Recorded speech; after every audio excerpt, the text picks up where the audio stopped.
চাঁদ কিন্তু একটা হয়, চাঁদ কিন্তু দুটো নয়। কোটি কোটি তারা যতই থাকুক না কেন, চাঁদের মর্যাদা আলাদা। পৃথিবীর জমিনে কোটি কোটি ওলি আসবে, পৃথিবীর জমিনে কোটি কোটি নামাজি থাকবে, পৃথিবীর জমিনে কোটি কোটি হাজি আসবে, পৃথিবীর জমিনে কোটি কোটি আল্লাহ নেক বান্দা বান্দি আসবে। এই যুবকেরা আব্বারা, এরা হলো সব তারা। আর মাসে মাসে মাসে একটা করে চাঁদ উঠবে, ওটা হলো মুজাদ্দিদ।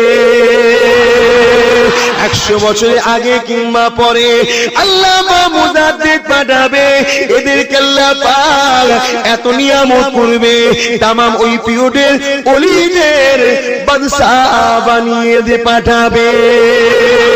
ও যুবকেরা আপনারা, ও নবী পাকের উম্মত উম্মতিরা, যত বড় ওলি হোক না কেন